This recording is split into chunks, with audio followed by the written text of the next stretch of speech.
Mateus 17, 21, Marcos 9, 29.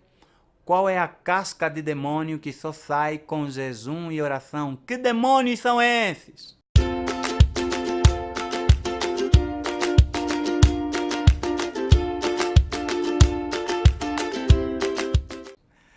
Ah, Olá pessoal, mais uma vez bem-vindo ao canal.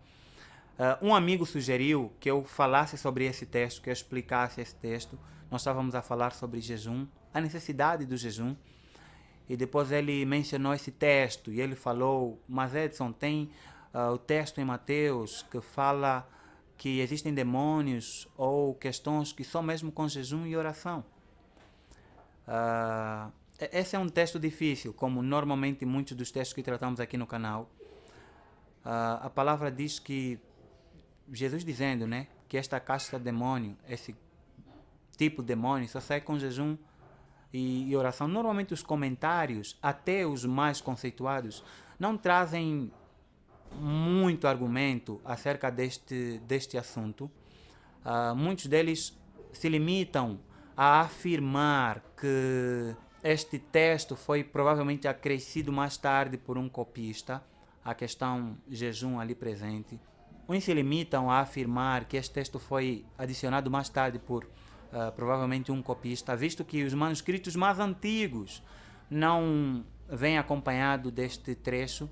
Normalmente você vai encontrar na tua Bíblia esse texto entre aspas para lembrar isto mesmo.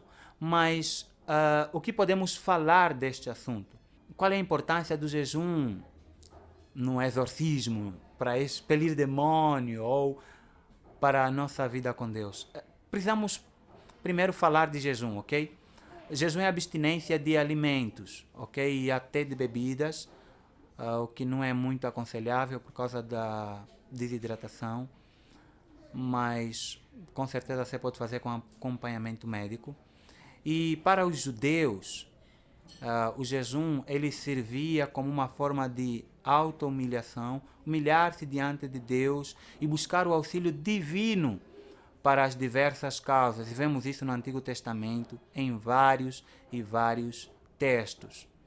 Mas para os cristãos o conceito de jejum muda. Se o Antigo Testamento parece que o jejum é utilizado como uma forma de barganha para com Deus, nós não precisamos de fazê-lo hoje. Se é um meio de buscar a graça de Deus o jejum no Antigo Testamento, nós temos a Cristo como meio de buscar a graça de Deus. Jesus é a manifestação clara da graça de Deus. E entenda que somente Jesus basta, a graça de Deus nos basta e mais nada. Não vai ser um jejum, não vai ser uma oração mais fervorosa que vai lhe conseguir uma melhor graça, uma maior graça com relação aos outros irmãos em Cristo Jesus. Entenda que Deus decide usar um vaso como Ele quer, como Ele decide usar, e não por causa de uma greve de fome que você faça diante de Deus. E entenda que o conceito de humilhação para os judeus era tão claro que eles usavam cinzas e sacos, mas o Novo Testamento não faz a exigência da mesma coisa. Pelo contrário, ele diz que a gente lave o rosto e nem pareça que está em jejum. Por quê? Porque quando o jejum é um fardo no Antigo Testamento, o jejum no Novo Testamento, ele ganha um outro significado. Na verdade, ele deve ser um prazer, uma alegria. Nós devemos nos deleitar no jejum. De que maneira? O jejum é um acessório à oração. Nós usamos o jejum para nos concentrar em Deus. É como se a gente tivesse a declarar que nada mais importa, ou que vou tirar apenas um tempo para Deus. É uma disciplina espiritual e mais nada, não passa disso, de uma disciplina espiritual. O jejum não carrega um poder espiritual, sobrenatural, especial ou coisa parecida. Na verdade, o poder vem do Evangelho, vem das Escrituras. As Escrituras são o poder de Deus, as Escrituras são a revelação de Deus.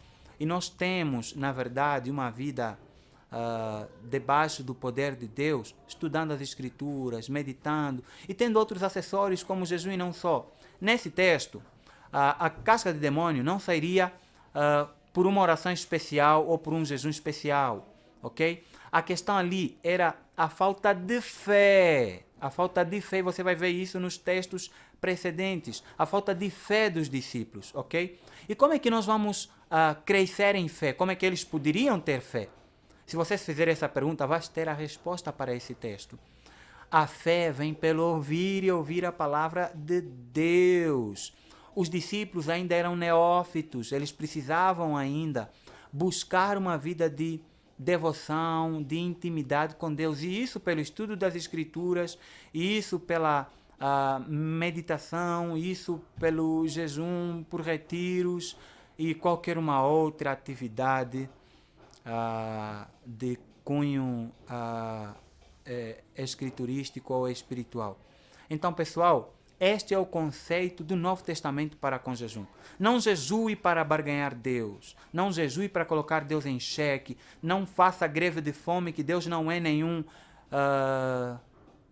político autoritário ou nenhum ditador para que você tenha que fazer alguma greve, para que ele possa atender alguma questão. Visto que os seus olhos não estão fechados, os seus olhos contemplam a terra, os seus ouvidos não estão tapados para que não possa ouvir a nossa oração. Só o pecado pode nos separar de Deus. Então, cresça no conhecimento da graça de Deus e, por favor, não deixe de jejuar se haver necessidade para tal. Então, pessoal, este foi o vídeo de hoje. Obrigado por visitar o canal. É Teologia ao alcance de todos.